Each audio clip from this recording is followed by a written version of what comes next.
अर्जुन 29 साल का था। लोग कहते थे वह समझदार है, उसकी नौकरी ठीक थी, घर वाले खुश थे। पर उसके अंदर एक बात हमेशा लगातार चलती रहती थी।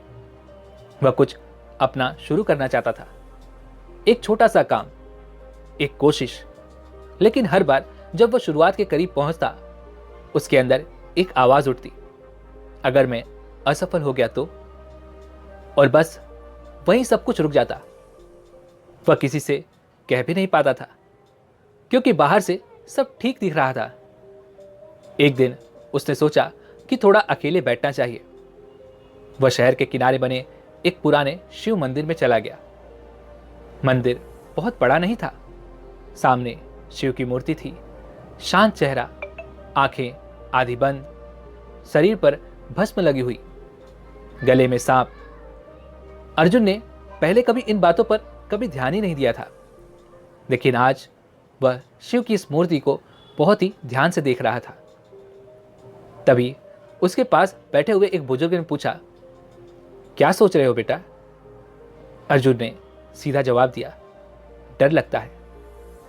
बुजुर्ग ने कहा, किस बात का? अर्जुन ने कहा, असफल होने का। बुजुर्ग ने पूछा, तुम असफल हो चुके हो? अर्जुन ने ना में सर हिलाते हुए कहा, नहीं।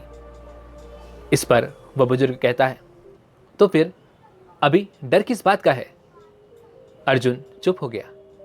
उसने सच में यह सवाल खुद से कभी नहीं पूछा था। बुजुर्ग ने शिव की मूर्ति की ओर इशारा करते हुए कहा, तुम्हें पता है इनके शरीर पर भस्म क्यों लगी है? अर्जुन ने ना में सर हिलाते हुए कहा, नहीं। इस पर वह बुजुर्ग अर्जुन को समझाते हुए कहता है, भस्म का मतलब है जो भी है एक दिन राख हो जाएगा।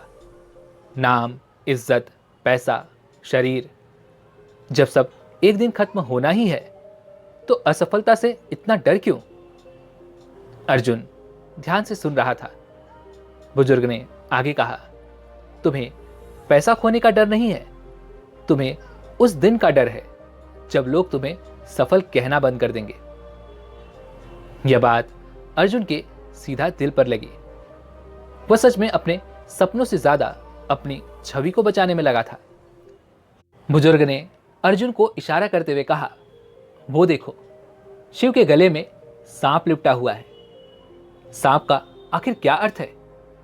अर्जुन अचंभित होकर देखता रहा। इस पर वह बुजुर्ग अर्जुन से कहता है, सांप डर का प्रतीक है, खतरे का प्रतीक है, मृत्यु का प्रतीक है। परंतु देखो, शिव ने उसे गले में पहन रखा है। आखिर इसका क्या मतलब? जिससे लोग डरते हैं उसे उन्होंने अपना आभूषण बनाकर रखा है। लेकिन अब भी अर्जुन को उन बुजुर्ग की बात समझ नहीं आई थी। इस पर अर्जुन उन बुजुर्ग से कहता है कि आखिर आप कहना क्या चाहते हैं? इस पर वह बुजुर्ग अर्जुन से कहता है, बेटा, डर को हटाया नहीं जाता, डर को साथ लेकर चला जाता है। अर्जुन ने उन बुजुर्ग से कहा, मतलब? इस पर वह बुजुर्ग कहते हैं, तुम सोचते हो असफलता तुम्हें छोटा कर देगी, पर असली डर है कि तुम्हारा मैं छोटा हो जाएगा। जब तुम्हारा मैं दूसरों की राय पर टिका है, तब तक हर कदम खतरा ही लगेगा। उन बुजुर्ग की यह बात सुनकर अर्जुन की आंखें भर आई, क्योंकि यह बात बिल्कुल सही थी। वह असफलता से नहीं डर रहा था, वह लोगों की नजरों में गिरने से डर रहा था। बुजुर्ग ने अंत में अर्जुन से बस इतना ही कहा, बेटा, एक बार कोशिश करो, पर यह सोचकर नहीं कि जीतना है, यह सोचकर कि सीखना है। अगर गिर गए तो क्या हुआ? जो गिरने से डरता है वह चलना ही छोड़ देता है, और जो चलना ही छोड़ देगा वो भला कहां जा पाएगा? उन बुजुर्ग की ये सारी बातें सुनकर अर्जुन को अब सब कुछ समझ में आ चुका था। अर्जुन ने कोई चमत्कार नहीं महसूस किया, डर भी पूरी तरह खत्म नहीं हुआ था, पर एक बात साफ हो चुकी थी कि डर असफलता का नहीं था, डर अपनी बनाई हुई छवि टूटने का था। उस दिन उसने बस एक छोटा सा कदम उठाया, छोटा पर सच्चा, और पहली बार उसने महसूस किया कि शायद साहस का मतलब डर खत्म होना नहीं, डर के बावजूद आगे बढ़ना है। दोस्तों, हमें भी डर असफलता का नहीं होता, डर उस छवि के टूटने का होता है जो हमने अपने बारे में बना रखी होती है।